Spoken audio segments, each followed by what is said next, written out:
Lakle, Inspector, tayay. Ahan mamagtada Diamond Radio Channel gi late night story tabiri bisingu James Hagurjamna taramlok chobagalo na ko nona khurumjari. Ngasi puduna laksari Diamond Radio Channel gi Inspector Chamag Humbutara Subatangka. Sandok chariba thoromasi wakhalna sagatchaba wari. Hausik hingliba amadi laikhidraba kanagumba amataga mari lenizadi. Masida lakpa wakat aikhoina lawjaba ngamjaro. Police station da tayai amadi mahakitim. Gamai, sir. Nagoi sem salurba. Loisari sir. Santosh, sir. Rahul, sir. Bimo, sir. Chasi. Haujidi sab sab location khangabanina. Mosa hari basigi gari ra. Natraga mahag yobla. Thogdo odu da kana yob hebedu khuyeng na batokse. Come on. Tampa. Te. Chal sine dudi. Hoy. Lo. Takalo. Gari thoros.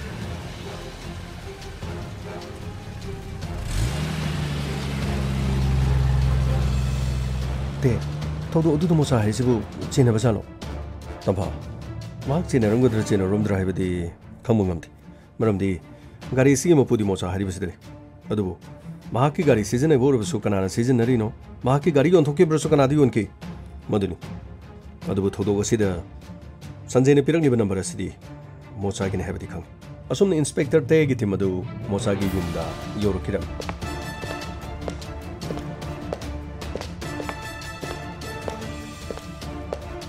Milay bro. Amto thokpiro ba. Oh, kari habi gidam. Yumsi Mosagi Yumniko. Money. Mama Sadi late. Oh, but I disappear. Pasikarai Lino Kundi. Yum the Kahina late. Kari Tabuto Lino Sukandi. Ado Kari Lergi police stock festival. Kari case the Muchenargi. Garina Baramakokiravan. MN01 7462. Gari si Mahakiniko. Oh, money. Mahakini. Garido Hojuji Manasu Horuga Sakibini. Okay. Ado Magum Sidahaladi Police Station Damtala Habio. Aduga Wari Krasanagadam. Kari Torumba, Kari case the Chenaba. Hantang Namuk, Kari case the Muchenarazan. Somna Handang Namu Harise Hana Sotopa case gather Chena Bibo bro. Inspector Magati Nariba Mamana Singer. Tongan Makana Chainaba, Todo Macha Kradasu, he complained like Bakri Okri. Adubu police station the Yona Dana Hector Pradhan member Torga, Lushanaba, Sumai Torgadum, Ayamadum Lukibin. Oh, Adudi Mahakatinaba, Magatamina Midi Kanakanano. Saminabadi Makoi Taru Tariet Subre Hector Wedo.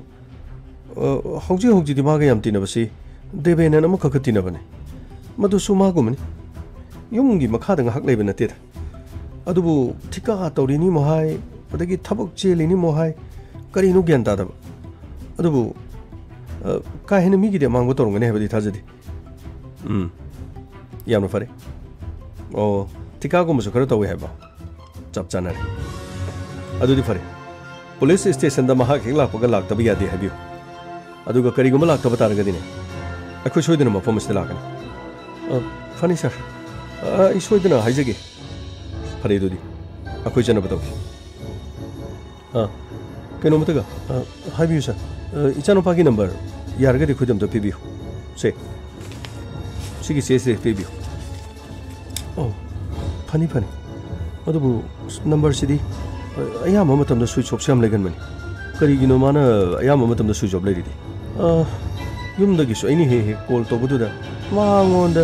on the disturb to the Novana Torira. Not a tabak chin Magira di country. Hurry. There. Yum still the Shibu. Shibu, Matung Sabimi or no man did. Aduga Gari to the Magina Heavenina, Totoshimana Sweden Uramudro. Tampa. Sweden Makimahanu Uramani. Aduga Mahakats meaning Hariba Devin. Anyway. How do you get him with that? Stay send the lilac table. Adu di tada. Aku muksa ceruki. Panibu.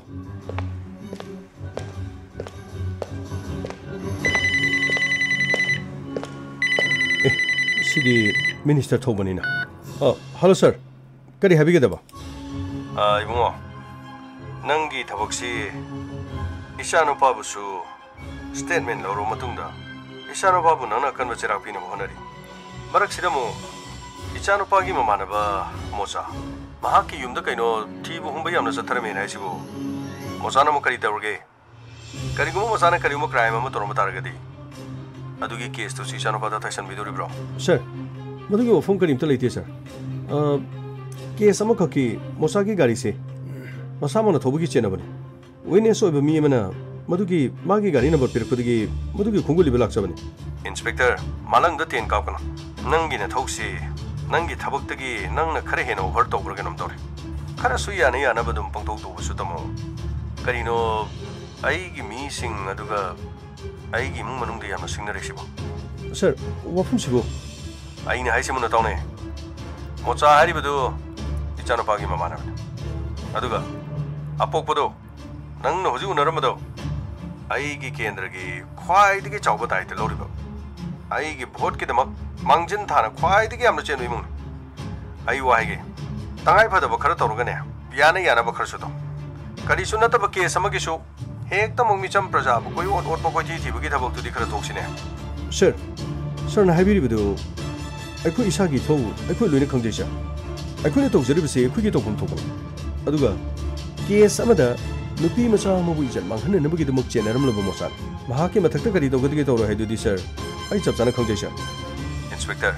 अचुंबा तौबा हाइबदुबुदि यामना फैदा नंग सुमीने पंग्या यारे हाइदना नंग न का हेन तौबसे खरदि हेनमन लबरा हाइबसिनी अदुबु नंग न मफम असिदा लेरगा यामना ननिंग तौरिबदो मफम असिदगी नंगबु अतोपा मफम अमदा होंदोखरदि नंगसु खल्लुदा सर मधुगी दमक्तदा आई करीमता चिंगनबा लेते सर अदुगा आइना लानसु लानकिदबा आई इसाना इसागी ड्यूटी तौबा मतमदा आइना कनाबसु किदे सर आइना थिगललिबा मोचा सरना सुगामना थवा यावना होनबिरिसिबु सरगी अरोमना थबकसिंग मोचासी चेनबिब्रो इंस्पेक्टर वांगांगबु मतमदा मी येंगागा वांगांग आई से कनानो खंब्रो आई से कनानो खंब्रो सर खंगजै सर मिनिस्टर थौबनी सर अदुगा बैंक लूट तौबदा अमदी मचानुपाना आइनी यादबा नोंमै पायरगा बैंक लूट तौबदा सिजनबा अदुगुमनबा अराबगी मपान हेबसे आई मेक सेन खंगजै इंस्पेक्टर नंग यामना फाले आइना तौरिबा थबकसिदा आइना ngasi लेबिबा कोंपमसि लांगनबा होनबदा मतम क्या चंकी खंग्रा मसी ओरंगनु होनबदा आई इरल क्या तिंगी खंग्रा थबक अमा माइ पाकनबा होनबदने पंगलाई लाइना खंगन आइना तौरिबा थबकसिदा लंबीदने उना वनागुम मित्त तुंबोक जंगबुगुम आइंगोंदा येटके खंगन सर द करिगुम मखल मति येचर अदुगा सर करिगुम आइनी यादबा थब अमा तौरम तारबदि sir Madhuda minister MLA अचौ ओसांग हाइबा लेरो sir आइगी इमुंग मनुंगी मी ओरबसु सर आइना मधु लेमना तोय फरे नंग हाइना तानबदि याद्रे अदुबु नंगी नथक्ता आइना करि तौरकदगे हाइबदुदि नंगे मुको सर कयादुनि युंगने मागी मोंगदु हरदि फदोगा मालगा मचानुपा कंखलिबा दुर माले मचानुपासना बैंक लूट तौबा अदुगा फत्तब थबक तौदुना मचानुपासना तौरिबु फत्तब थबक सिंगस्ति खंगदिने अदुगा मोचागी युमदा चंगामेन मशीन ताकुदे मोचा अराइबा मिनथि ते हौजिगिदु मिनिस्टर थौबा मानि तबा नोंनिंद्रि मोतोरिसि राजेनी करी तौबा यौरजान हेलो राजेन करी लेरे सर दिनेश की माके एड्रेस अदु सर होम डिपार्टमेंट की अखोना मथंग टिकेट पद खंग मंगमे सर राजेन अदुदि यम नुंगाइबा पाउनी एड्रेस तो आइंगोन दम त कापो अदुगा आई पाउसी संजय दम त पीकीगे अदुगा नंगी नंबर दुदने आई नंबर मा थारके नंबर से थु मतम दो सर्विलेंस त थमो अदुगा नंबर से कदा वाइदा लोकेशन ओगे हाबदो मदुगी सु खंगनबा सर्विस प्रोवाइडर द खर थुन हाय अदुगने मसे अथुबनी पिरक तबे यादबने हायो खै लंबीदा दुम लेरिबनी को फनी सर ते हौजिगी दुन करिनो तमहा दिनेश को पुलिस डिपार्टमेंट थबक तोबदो मागी मयुम खंगे महाकपुनी नहानदगी कसारदगी चलमा फजबी फजबीने दिनेश की खोंगुल लिरपकदन थोलिबा थौदोकसिंग असे अदुदी मागी ड्रेस खंगदी याम नुंगाइरे माबु करम मफमदा थबक तौ हेगे मदु पुनमुक्तो अइंगोंदा डिटेल्स पिरक्त्रे एड्रेस खतंग पिरकबन मयुमदुदु चलगा करिनो हाबदु थिजलगा सोइदन खंगनी अदुबु अखोय यौबा याबदु मोचा फादबा यादबन मोसाबु थिरमबगी दमु मिनिस्टरना अइंगोंदा कॉल तौरलिबसे मसिदगी एग्जामना चिंगबा हेल मोसा से सोइदन मुके केस खरद चेनबा मी ओइगनी फरिते अदुदी संजय द पाउ पिबना फत्रो आई पाउ पिकी तंफा अखोयगी थबकसे मसिनी यौ सिगुम तालाक्सिदबु अइने नंगी नफमद केबा फंगिबरन ngасidi nang su soidana waraman te ai karim to wadi masidi ai gi thongni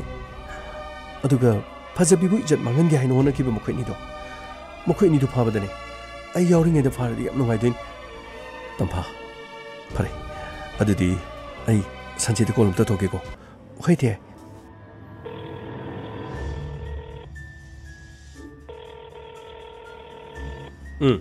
hello sanjay oh sir haibiyo ai nangi phone sida address tharage sir hari sibo mogi gari mapu du gira sir nati gari mapu du yumda chalure yumda le hodi aduga mahaki jo koi thi thinari ko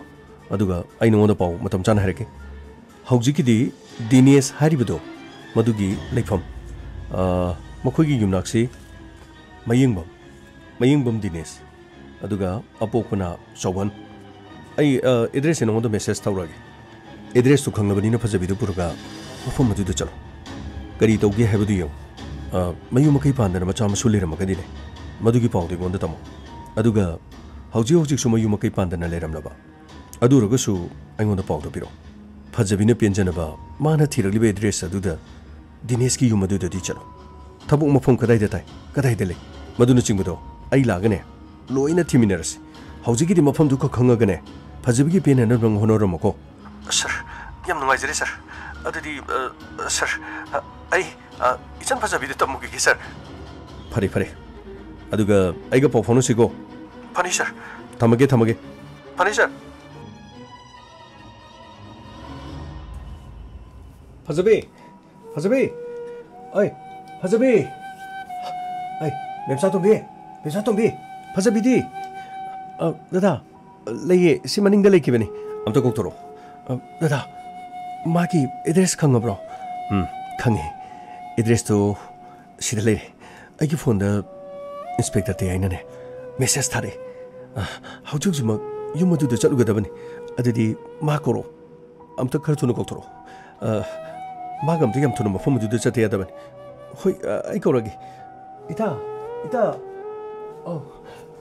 ai le dada kari no dada na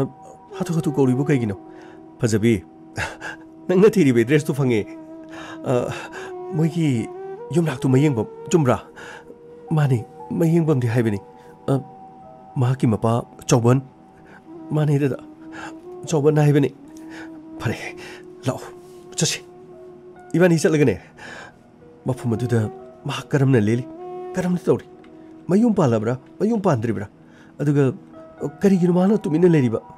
loina maktu khangurasi adugane ten harakada thabuk mapam amadi karam post leiba ge habado nahan ki gari dugi khungu jamna kana leri wasdi aron bani sidi habi adre adu ibani mapam du chalorse khoideda phare yam nungari deda adu phajana leibiramadi am nungai ni deda mayum kai panduna achama suga leidana aingonda mina mambu oiramnabadi deda ai yamna pakhale madu mangna mahangna tumina leibo oiramani adu deda ai ma ki marakta chani apangbi kapkadaba nati asing borubasu singdo borubasu ma ki marakta chaladi khangani dana karigi kapino karigi kapino kapkadaba nati nangna na handagi chamam dunu lerbi badu haujikte loina mako ogadabane law chanaba toksi law amta law lo se law hoideda ai lai ai tholagi law se kaklo sasi law to hoideda salasi ꯅꯍꯥꯟꯗꯒꯤ ꯑꯁꯤ ꯑꯦꯗ꯭ꯔꯦꯁꯁꯦ ꯈꯪꯕꯣꯔꯗꯤ ꯀꯣꯛ ꯆꯠꯂꯁꯨ ꯌꯥꯕꯅꯤ ꯑꯗꯨꯕꯨ ꯑꯩꯈꯣꯏ ꯁꯤꯗꯒꯤꯗꯤ ꯈꯤꯇꯪꯗꯤ ꯂꯥꯞꯄꯦ ꯅꯣꯡꯆꯨꯞꯂꯣꯝꯗꯅꯤ ꯍꯥꯏꯗꯒꯗꯣꯏꯁꯦ ꯑꯗꯨꯒꯅꯦ ꯑꯁꯥꯏꯗ ꯂꯩꯕ ꯃꯤꯁꯤꯡꯁꯤꯗꯤ ꯈꯔ ꯈꯔꯗꯤ ꯑꯗꯨꯝ ꯈꯪꯕ ꯑꯗꯨꯒ ꯃꯃꯤꯡ ꯃꯊꯥ ꯈꯪꯗꯕ ꯑꯗꯨꯒꯤ ꯋꯥꯅꯤ ꯐꯔꯦ ꯗꯗꯥ ꯉꯁꯤꯗꯤ ꯃꯍꯥꯛꯀꯤ ꯑꯦꯗ꯭ꯔꯦꯁ ꯈꯪꯕꯁꯦ ꯌꯥꯝꯅ ꯅꯨꯡꯉꯥꯏꯔꯦ ꯀꯔꯤꯝꯇ ꯋꯥꯔꯨꯔꯅꯨꯁꯦ ꯁꯤꯗꯒꯤꯗꯤ ꯑꯁꯦꯡꯕꯗꯨ ꯈꯪꯉꯦꯗꯅ ꯍꯥ ꯆꯠꯁꯤ ꯌꯧꯔꯅꯤꯁꯦ ꯑꯁꯨꯝꯅ ꯗꯤꯅꯦꯁꯀꯤ ꯌꯨꯝ ꯃꯥꯏꯀꯩꯗ ꯆꯠꯈꯤꯔꯝꯃꯤ ꯉꯥꯏꯈꯣꯀꯣ ꯑꯁꯤꯗ ꯃꯤ ꯑꯃ ꯂꯩꯔꯦ ꯑꯁꯤꯗ ꯑꯝꯇ ꯍꯪꯁꯤ ꯇꯥꯗ ꯀꯩꯅꯣꯝꯇ ꯍꯪꯖꯒꯦꯕ ꯀꯩꯅꯣ ꯏꯕꯨꯡꯉꯣ ꯃꯌꯦꯡꯕꯝꯒꯤ ꯆꯥꯎꯕꯟ ꯑꯗꯨꯒ ꯃꯆꯥꯅꯨꯄꯥ ꯗꯤꯅꯦꯁ ꯀꯧꯕ ꯃꯅꯤꯄꯨꯔ ꯄꯨꯂꯤꯁꯇ ꯊꯕꯛ ꯇꯧꯕꯗꯣ ꯃꯣꯏ ꯌꯨꯝꯗꯣ ꯑꯁꯤꯗ ꯎꯀꯨ ꯑꯃ ꯂꯩꯁꯦ ꯑꯁꯤ ꯎꯀꯨꯁꯤꯗ ꯑꯁꯤꯒꯤ ꯃꯅꯥꯛꯀꯤ ꯑꯣꯏꯔꯣꯝꯗ ꯆꯠꯄꯤꯔꯣ ꯑꯗꯨꯒ ꯒꯦꯠ ꯑꯁꯤꯗꯩꯗ ꯇꯤꯟ ꯑꯁꯪꯕꯅ ꯄꯥꯜꯂꯤꯁꯦ ꯑꯁꯤꯗ ꯆꯪꯕꯤꯔꯣ ꯑꯣ ꯌꯥꯝ ꯅꯨꯡꯉꯥꯏꯔꯦ ꯑꯗꯨꯗꯤ ꯑꯝꯇ ꯆꯠꯆꯔꯨꯈꯤꯒꯦ ꯐꯅꯤ ꯇꯨ ꯑꯥꯗ ꯂꯩꯔꯤꯕ ꯒꯦꯠꯁꯦ ꯑꯁꯤꯅꯦ ꯃꯣꯏꯒꯤ ꯀꯔꯤꯝꯇ ꯋꯥꯔꯨꯔꯅꯨ ꯗꯗꯥ ꯑꯩ ꯌꯥꯝꯅ ꯄꯥꯈꯠꯂꯦ ꯀꯔꯤꯒꯤ ꯄꯥꯈꯠꯂꯤꯅꯣ ꯃꯌꯨꯝ ꯌꯧꯔꯀꯥꯟꯗ ꯀꯩꯗꯧꯕꯩ ꯄꯥꯈꯠꯂꯤꯅꯣ ꯑꯁꯦꯡꯕꯗꯨ ꯈꯪꯒꯗꯧꯅꯤ ꯃꯌꯨꯝ ꯄꯥꯜꯂꯝꯃꯦ ꯃꯌꯨꯝ ꯄꯥꯜꯂꯝꯗ꯭ꯔꯦ ꯑꯁꯦꯡꯕꯗꯤ ꯈꯪꯉꯦꯗꯅ ꯁꯦ ꯌꯧꯔꯦ ꯂꯥꯛꯑꯣ ꯀꯨꯝꯃꯁꯤ ꯂꯥꯛꯑꯣ ꯁꯦ ꯀꯨꯝꯃꯁꯤ ꯂꯥꯛꯑꯣ ꯆꯪꯁꯤ ꯂꯥꯛꯑꯣꯁꯤ ꯗꯗꯥ ꯑꯩ ꯌꯥꯝꯅ ꯄꯥꯈꯠꯂꯦ ꯀꯔꯤꯒꯤꯅꯣ ꯐꯖꯕꯤ ꯀꯁꯥꯔꯗꯒꯤ ꯁꯤ ꯇꯥꯟꯅ ꯅꯪꯅ ꯂꯥꯛꯑꯒ ꯅꯪꯒꯤ ꯅꯨꯡꯁꯤꯕꯒꯤ ꯈꯣꯡꯒꯨꯜꯂꯤꯗꯨꯅ ꯂꯥꯛꯄꯗ ꯉꯁꯤ ꯃꯍꯥꯛꯀꯤ ꯊꯣꯡꯖꯤꯟ ꯌꯧꯔꯦꯗꯅ ꯀꯔꯤꯒꯤꯅꯣ ꯂꯥꯛꯑꯣ ꯆꯪꯁꯤ ꯂꯥꯛꯑꯣ ꯑꯩ ꯀꯧꯒꯦ ꯃꯣꯏ ꯏꯃꯨꯡ ꯃꯤ ꯀꯧꯒꯦ ꯂꯥꯛꯑꯣ ꯆꯪꯁꯤ ꯂꯥꯛꯑꯣ ꯒꯦꯠꯁꯦ ꯍꯥꯡꯉꯦ ꯂꯥꯛꯑꯣ ꯃꯤ ꯂꯩꯕꯤꯕ꯭ꯔꯣ ꯑꯃꯨꯛꯇ ꯊꯣꯛꯄꯤꯔꯧꯕ ꯀꯩꯅꯣꯝꯇ ꯍꯪꯖꯒꯦ ꯃꯤ ꯂꯩꯕꯤꯕ꯭ꯔꯣ 이붕어 그리 하이게 이붕어 이때마 이음시부 디네스 거기 윰 마니 마니푸르 폴리스데 타박도부도 마니 빠붕기 밍나 저번 마니 이붕어 마니 로이네 좀이 그리 도르기 이붕어 누피 마사시 파자비 이티마 마니 파자비니 이티마 마토 그럼나 강이바 이 차누빠는 손도 나타 레이라머니 라오 이마기 베마 라오 카칼로 마타트 카칼로 라오 이마 다디니스부 레이에 라오 카칼로 라오 이붕어 카칼로 라오 망고치다 목도 펌치라 라오 이마 디니스 레이에 봐 레이에 이붕어 레이에 ꯑꯩꯅꯅꯦ ꯏꯆꯥꯒꯤ ꯃꯥꯏꯊꯣꯡꯁꯦ ꯍꯦꯛ ꯎꯕꯗ ꯐꯖꯕꯤꯅꯦ ꯍꯥꯏꯕ ꯈꯪꯏ ꯂꯥꯛꯑꯣ ꯁꯤꯗꯒꯤꯗꯤ ꯏꯃꯨꯡꯗ ꯆꯪꯁꯤꯜꯂꯛꯑꯣ 이마 다디니스부 레이라디 아무것도 우네제게 봐 이베마 낭기 다디니스티 허직디 허긋 깡컷 방감들이 그이노 하이지부 이마 다디니스 그이도르게 라오 장실라오 마능도 장실라오 마능도 장가가 와리 사나실라오 이마기 붕어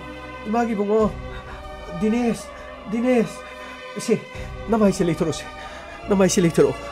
낭내 나하네기 소원바 낭기 타와이네 하이브도 또 파자비 레에 파자비 시드 레이레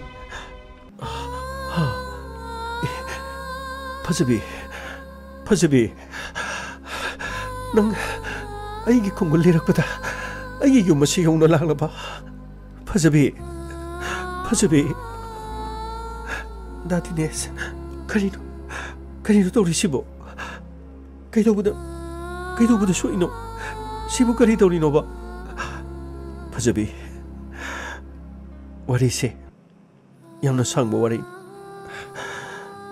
나시디 아이는 낭부 터모이 시앙나 눅시자루구나 타이봉 시엠바 마쁘나 아이기 와카토 타비레 아이 양나 농아이레 파자비 ꯅꯪꯅ ꯃꯐꯝ ꯑꯁꯤꯗ ꯑꯩꯒꯤ ꯈꯣꯡꯒꯨꯜ ꯂꯤꯔꯛꯄꯁꯦ ꯑꯩ ꯌꯥꯝꯅ ꯅꯨꯡꯉꯥꯏ ꯗꯥ ꯗꯤꯅꯦꯁ ꯋꯥꯔꯤꯗꯨ ꯀꯔꯤꯅꯣ ꯑꯩꯉꯣꯟꯗ ꯑꯃꯨꯛꯇ ꯇꯝꯕꯤꯌꯨꯕ ꯑꯩꯕꯨꯁꯨ ꯑꯃꯨꯛꯇ ꯒ꯭ꯌꯥꯟ ꯇꯥꯍꯟꯕꯤꯌꯨꯕ ꯐꯖꯕꯤ ꯅꯨꯃꯤꯠ ꯑꯗꯨ ꯑꯩꯅ ꯃꯅꯤꯄꯨꯔꯗ ꯊꯣꯛꯅꯅꯕꯒꯤꯗꯃꯛ ꯑꯩ ꯅꯪꯕꯨ ꯎꯅꯔꯕ ꯃꯇꯨꯡꯗ ꯂꯥꯛꯄꯗ ꯑꯩ ꯒꯥꯔꯤ ꯕꯁ ꯐꯪꯈꯤꯗꯦ ꯃꯗꯨꯒꯤ ꯃꯇꯨꯡꯗꯒꯤ ꯏꯝꯐꯥꯜ ꯌꯧꯒꯗꯕ ꯇꯥꯇꯥ ꯇ꯭ꯔꯛ ꯑꯃꯈꯛ ꯊꯦꯡꯅꯈꯤ ꯇ꯭ꯔꯛ ꯑꯗꯨꯗ ꯑꯩꯅ ꯍꯥꯏꯅꯔꯒ ꯏꯝꯐꯥꯜ ꯐꯥꯎꯕ ꯑꯩꯁꯨ ꯌꯥꯎꯒꯦ ꯍꯥꯏꯗꯨꯅ ꯍꯥꯏꯅꯈꯤ ꯑꯁꯨꯝꯅ ꯂꯝꯕꯤ ꯑꯗꯨꯗ ꯋꯥꯔꯤ ꯁꯥꯟꯅꯗꯨꯅ ꯂꯥꯛꯈꯤ ꯑꯩꯁꯨ ꯌꯨꯝ ꯌꯧꯔꯕꯗꯤ ꯍꯥꯏꯗꯨꯅ ꯇ꯭ꯔꯛꯇꯨ ꯑꯗꯨꯝ ꯇꯣꯡꯗꯨꯅ ꯂꯥꯛꯈꯤꯕꯅꯤ ꯑꯗꯨꯕꯨ ꯑꯁꯨꯝ ꯊꯧꯔꯛꯄꯗ ꯅꯣꯅꯦ ꯌꯧꯗ꯭ꯔꯤꯉꯩ ꯃꯔꯛ ꯂꯝꯕꯤ ꯑꯃꯗ ꯑꯩꯈꯣꯏꯒꯤ ꯒꯥꯔꯤ ꯑꯗꯨ ꯇꯌꯥꯔ ꯌꯥꯔꯛꯈꯤꯗꯦ ꯃꯗꯨꯒꯤ ꯃꯇꯨꯡꯗꯒꯤ ꯗ꯭ꯔꯥꯏꯚꯔ ꯃꯣꯍꯤꯟꯗ꯭ꯔꯣ ꯑꯃꯗꯤ ꯏꯅꯥꯎ ꯃꯆꯥ ꯍꯤꯟꯗꯃꯦꯟ ꯃꯈꯣꯏ ꯑꯅꯤꯅ ꯒꯥꯔꯤꯗꯨꯗꯒꯤ ꯀꯨꯝꯊꯔꯒ ꯒꯥꯔꯤꯒꯤ ꯇꯌꯥꯔꯗꯨ ꯁꯤꯟꯅꯅꯕ ꯍꯣꯠꯅꯈꯤ ꯑꯁ ꯗꯥꯎ ꯌꯥꯗꯦꯍꯦ ꯉꯁꯤꯗꯤ ꯏꯅꯥꯎꯅ ꯉꯁꯤ ꯑꯩꯈꯣꯏ ꯒꯥꯔꯤ ꯇꯣꯡꯕꯁꯤꯗꯤ ꯑꯩꯈꯣꯏ ꯒꯥꯔꯤꯁꯦ ꯇꯌꯥꯔꯁꯦ ꯄꯪꯆꯔ ꯑꯣꯏꯔꯦ ꯏꯌꯥꯝꯕ ꯁꯨꯃꯥꯏꯅ ꯂꯝꯕꯤꯗ ꯅꯣꯡꯃꯗ ꯇꯌꯥꯔꯁꯦ ꯄꯪꯆꯔ ꯀꯌꯥꯔꯛ ꯑꯣꯏꯒꯦ ꯑꯁ ꯄꯪꯆꯔꯕꯨꯗꯤ ꯄꯪꯑꯣꯏ ꯑꯣꯏꯕ ꯅꯠꯇꯦꯗ ꯑꯗꯨꯕꯨ ꯃꯔꯛ ꯃꯔꯛꯇ ꯑꯗꯨꯝ ꯑꯣꯏꯔꯤꯕꯅꯤ ꯑꯦꯛꯁꯇ꯭ꯔꯥ ꯂꯣꯏꯅ ꯄꯨꯔꯤꯁꯦ ꯑꯗꯨꯒꯤꯅꯤꯗ ꯃꯥꯜꯁꯦ ꯈꯔ ꯂꯨꯝꯕ ꯑꯗꯨꯒ ꯈꯔ ꯁꯥꯒꯠꯄꯁꯤꯒꯅꯦ ꯑꯗꯨꯅꯅꯤ ꯄꯪꯆꯔ ꯑꯣꯏꯔꯤꯁꯦ ꯑꯗꯣ ꯏꯅꯥꯎ ꯉꯥꯏꯍꯥꯛꯇꯪ ꯉꯥꯏꯃꯤꯟꯅꯔꯁꯤꯅꯦꯀꯣ ꯏꯌꯥꯝꯕ ꯌꯥꯏꯗ ꯑꯩꯁꯨ ꯀꯔꯤ ꯀꯔꯤ ꯌꯥꯎꯖꯔꯨꯒꯦ ꯌꯥꯅꯤ ꯌꯥꯅꯤ ꯌꯥꯅꯤ ꯁꯤꯗꯤ ꯑꯩꯈꯣꯏꯒꯤ ꯑꯣꯏꯒꯤ ꯊꯕꯛꯅꯤꯗ ꯀꯩꯁꯨ ꯂꯩꯕꯖꯥꯠ ꯅꯠꯇꯦ ꯇꯥꯇꯥ ꯊꯧꯕꯁꯦ ꯇꯝꯅ ꯁꯤꯒꯨꯝꯕꯁꯦ ꯑꯗꯨꯝ ꯑꯩꯈꯣꯏ ꯍꯩꯔꯒ ꯂꯥꯛꯏ ꯇꯥꯇꯥ ꯇ꯭ꯔꯛ ꯊꯧꯔꯤ ꯃꯤꯁꯤꯡꯁꯤꯗꯤꯅꯦ ꯂꯣꯏꯅ ꯃꯦꯀꯥꯅꯤꯛ ꯑꯣꯏꯕ ꯉꯥꯛꯇꯅꯤ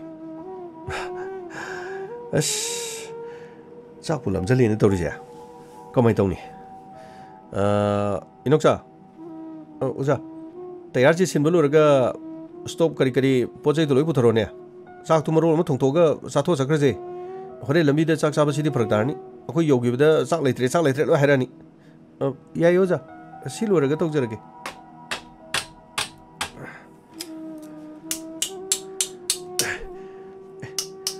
ꯏꯌꯥꯝꯕ ꯃꯥ ꯃꯊꯟ ꯇꯧꯔꯤꯁꯤꯕꯨ ꯉꯝꯒꯗ꯭ꯔꯣ ꯁꯤꯕꯣ ꯉꯝꯒꯅꯤ ꯑꯩꯈꯣꯏꯁꯨ ꯄꯤꯇ꯭ꯔꯣ ꯄꯤꯉꯩꯗ ꯗ꯭ꯔꯥꯏꯚꯔ ꯑꯣꯏꯔꯛꯄ ꯅꯠꯇꯦꯗ ꯑꯁꯨꯃꯥꯏꯅ ꯇꯧꯔ ꯀꯥꯔꯛꯏꯅꯤꯅꯦꯍꯦ ꯉꯥꯏꯍꯥꯛꯇꯗ ꯑꯗꯨꯝ ꯁꯤꯟꯈꯤꯗꯣꯔꯤꯕꯅꯤꯗ ꯁꯤ ꯌꯦꯡꯉꯣ ꯑꯁ ꯏꯌꯥꯝꯕ ꯇ꯭ꯔꯛ ꯊꯧꯕꯁꯤꯡꯁꯦ ꯑꯣꯟꯊꯣꯛꯅ ꯋꯥꯔꯝꯒꯅꯤꯀꯣ ꯏꯅꯥꯎ ꯀꯔꯤ ꯋꯥꯔꯨꯅꯦꯒꯦ ꯑꯩꯈꯣꯏꯒꯤ ꯊꯕꯛꯁꯤꯗꯤ ꯁꯤ ꯉꯥꯛꯇꯅꯤꯗ ꯏꯌꯥꯝꯕ ꯃꯅꯤꯡꯁꯤꯗ ꯄꯨꯔꯛꯏꯕ ꯃꯥꯜꯁꯤꯡꯁꯤꯕꯨ ꯆꯥꯅ ꯊꯛꯅꯕ ꯉꯥꯛꯇꯅꯤ ꯏꯕꯨꯡꯉꯣ ꯐꯤꯔꯣꯟ ꯆꯥꯔꯣꯟ ꯆꯥꯅ ꯊꯛꯅꯕ ꯒꯣꯗꯥꯎꯟꯗ ꯃꯊꯪ ꯊꯥꯔꯗꯣꯔꯤ ꯏꯌꯥꯝꯕ ꯑꯗꯨꯗꯤ ꯁꯤꯗꯤ ꯃꯍꯥꯖꯣꯟ ꯑꯃꯈꯛꯇꯒꯤꯔꯣ ꯃꯍꯥꯖꯣꯟ ꯑꯃꯠꯇꯒꯤ ꯅꯠꯇꯦ ꯃꯍꯥꯖꯣꯟꯗꯤ ꯒꯥꯔꯤ ꯄꯨꯊꯣꯛꯄꯩ ꯋꯥꯅꯤ ꯑꯥꯗ ꯂꯩꯔꯤꯕ ꯍꯣꯜꯁꯦꯂꯔꯁꯤꯡ ꯗꯨꯀꯥꯟꯁꯤꯡꯗꯨꯗ ꯂꯣꯏꯅ ꯄꯣꯠ ꯆꯩꯁꯤ ꯊꯥꯔꯨꯗꯣꯏꯅꯤꯗ ꯑꯗꯨꯒ ꯃꯁꯤꯡ ꯆꯨꯝꯕ꯭ꯔꯥ ꯈꯣꯠꯄ꯭ꯔꯥ ꯅꯣꯡ ꯅꯤꯅꯤ ꯂꯩꯔꯒ ꯑꯃꯨꯛ ꯄꯥꯏꯁꯜꯂꯛꯄ ꯑꯃꯨꯛ ꯄꯣꯠ ꯆꯩꯁꯤ ꯑꯗꯨꯝ ꯂꯧꯕ ꯑꯁ ꯏꯌꯥꯝꯕ ꯕꯟꯒ ꯂꯩꯔꯀꯥꯟꯗꯗꯤ ꯒꯥꯔꯤꯒꯤ ꯃꯤꯁꯤꯡꯁꯤ ꯌꯥꯝ ꯋꯥꯔꯝꯒꯅꯤꯀꯣ ꯑꯩꯅ ꯖꯤꯔꯤꯗ ꯂꯩꯔꯛꯄꯗ ꯕꯟ ꯑꯣꯏꯔꯀꯥꯟꯗ ꯒꯥꯔꯤꯒꯤ ꯃꯤꯁꯤꯡꯁꯤꯅ ꯂꯝꯕꯤꯗ ꯒꯥꯔꯤ ꯈꯥꯝꯗꯅ ꯂꯝꯕꯤꯗ ꯒꯥꯔꯤꯒꯤ ꯃꯈꯥꯗ ꯆꯥꯛ ꯊꯣꯡ ꯆꯥꯕꯗꯣ ꯌꯥꯝꯅ ꯅꯨꯡꯁꯤ ꯑꯗꯨꯕꯨ ꯉꯁꯤꯗꯤ ꯑꯩꯁꯨ ꯃꯐꯝꯁꯤꯗ ꯆꯥꯕ ꯌꯥꯎꯗꯣꯔꯦ ꯏꯅꯥꯎ ꯌꯥꯝ ꯅꯨꯡꯉꯥꯏꯈ꯭ꯔꯖꯥꯠꯅꯤꯗ ꯍꯥꯎꯕ ꯍꯧꯇꯕ ꯀꯔꯤꯝ ꯂꯩꯇꯦ ꯁꯤ ꯍꯋꯥꯏ ꯈꯔꯁꯦ ꯍꯦꯛꯇ ꯃꯁꯤ ꯍꯦꯛꯇ ꯊꯣꯡꯖꯤꯟꯈ꯭ꯔꯗꯕꯅꯤ ꯁ꯭ꯇꯣꯞꯁꯤ ꯇꯧꯔꯒ ꯏꯅꯥꯎꯆꯥ ꯂꯣꯏꯗ꯭ꯔꯤꯕ ꯅꯪꯕꯣ ꯂꯣꯏꯔꯦ ꯑꯣꯖꯥ ꯂꯥꯛꯑꯣ ꯑꯗ ꯏꯁꯤꯡꯒꯥꯏꯗꯣ ꯄꯨꯊꯣꯔꯛꯑꯣ ꯂꯥꯛꯑꯣ ꯈꯤꯇꯪ ꯊꯨꯅ ꯑꯝꯇ ꯇꯧꯁꯤꯁꯦ ꯑꯗꯨꯒ ꯆꯥꯔꯒ ꯐꯠ ꯊꯣꯛꯈ꯭ꯔꯁꯤꯁꯦ ꯍꯣꯏ ꯑꯣꯖꯥ ꯏꯌꯥꯝꯕ ꯅꯅꯥꯎꯁꯤꯗꯤ ꯑꯉꯥꯡ ꯌꯥꯝ ꯑꯣꯏꯗ ꯑꯉꯥꯡꯅꯤ ꯀꯔꯤ ꯎꯄꯥꯏ ꯂꯩ ꯃꯃꯥꯁꯨ ꯃꯄꯥꯁꯨ ꯀꯅꯥꯝ ꯂꯩꯇ꯭ꯔꯦ ꯏꯃꯨꯡ ꯃꯅꯨꯡꯗ ꯃꯆꯤꯟ ꯃꯅꯥꯎ ꯁꯥꯒꯩ ꯅꯥꯇꯩꯒꯤ ꯂꯩꯕ ꯈꯔꯅ ꯃꯥꯒꯤ ꯍꯤꯡꯅꯕ ꯄꯨꯟꯁꯤꯒꯤ ꯂꯝꯕꯤ ꯊꯤꯔꯛꯄꯗ ꯑꯉꯥꯡꯁꯤ ꯊꯕꯛ ꯌꯥꯎꯍꯟꯒꯦ ꯍꯥꯏꯗꯅ ꯑꯩꯉꯣꯟꯗ ꯍꯥꯏꯔꯛꯄꯅꯤ ꯑꯗꯨꯅ ꯍꯩꯕ꯭ꯔꯥ ꯌꯦꯡꯉꯣꯅ ꯇꯧꯔꯒ ꯑꯩꯅ ꯈꯔ ꯄꯨꯕꯤꯕꯅꯤ ꯅꯨꯡꯁꯤꯈ꯭ꯔꯖꯥꯠꯅꯤ ꯄꯤꯛꯈ꯭ꯔꯕ ꯑꯉꯥꯡ ꯌꯦꯡꯉꯣ ꯁꯔꯨ ꯃꯆꯥꯁꯤꯅꯅꯦ ꯊꯕꯛꯁꯦ ꯂꯣꯏꯅ ꯇꯧꯔꯤꯕ ꯑꯗꯨꯕꯨ ꯏꯅꯥꯎ ꯑꯩꯈꯣꯏꯁꯨ ꯉꯥꯏꯔꯦ ꯆꯞ ꯃꯥꯟꯅꯩ ꯁꯤ ꯉꯥꯛꯇꯅꯤꯗ ꯏꯃꯥꯟꯅꯕꯁꯤꯡꯅ ꯂꯥꯏꯔꯤꯛ ꯇꯝꯗꯅ ꯃꯊꯪ ꯊꯕꯛ ꯇꯧꯗꯅ ꯑꯗꯨꯝ ꯇꯧꯏ ꯑꯩꯈꯣꯏꯁꯨ ꯂꯥꯏꯔꯤꯛ ꯇꯝꯗꯅ ꯃꯇꯤꯛ ꯆꯥꯕ ꯃꯤꯒꯥꯏꯗꯨ ꯑꯣꯏꯅꯤꯡꯉꯤ ꯄꯣꯠꯅꯤꯗ ꯑꯗꯨꯕꯨ ꯀꯔꯤ ꯎꯄꯥꯏ ꯂꯩꯇꯦ ꯆꯥꯅꯤꯡꯉꯥꯏ ꯍꯦꯛꯇ ꯂꯩꯁꯤꯜꯂꯛꯇꯦ ꯑꯗꯨꯗꯒꯤꯗꯤ ꯂꯥꯏꯔꯤꯛ ꯇꯝꯕꯗꯣ ꯍꯦꯛꯇ ꯇꯣꯛꯊꯣꯛꯑꯦ class 9 ꯀꯥꯔꯛꯄꯗꯥꯏꯗ ꯇꯣꯛꯊꯣꯛꯄꯅꯤ ꯃꯗꯒꯤꯗꯤ ꯌꯨꯝꯗ ꯎꯄꯥꯏ ꯂꯩꯇꯦ ꯆꯥꯅꯤꯡꯉꯥꯏ ꯊꯛꯅꯤꯡꯉꯥꯏ ꯂꯩꯔꯛꯇꯕꯅꯤꯅ ꯒꯥꯔꯤꯁꯦ ꯍꯦꯛꯇ ꯆꯠꯄꯅꯤꯗꯅ ꯃꯥꯒꯤ ꯆꯍꯤ ꯃꯇꯥꯡ ꯑꯁ꯭ꯋꯥꯏꯒꯤꯗꯒꯤ ꯈꯤꯇꯪ ꯍꯦꯜꯂꯦ ꯑꯩꯅ ꯇꯝꯕ ꯉꯝꯗꯦ ꯃꯤꯑꯣꯏꯕ ꯂꯥꯏꯕꯛꯁꯤ ꯁꯤꯅꯤꯅꯦ ꯑꯗꯒꯤꯗꯤ ꯑꯍꯥꯟꯕꯗꯗꯤ ꯈꯔ ꯍꯩꯅꯔꯝꯗꯦ ꯁꯨꯝ ꯍꯩꯅꯔꯛ ꯑꯗꯒꯤꯗꯤ ꯆꯠꯊꯣꯛ ꯆꯠꯁꯤꯟ ꯁꯨꯝ ꯇꯧꯔꯛꯄꯗꯒꯤꯗꯤ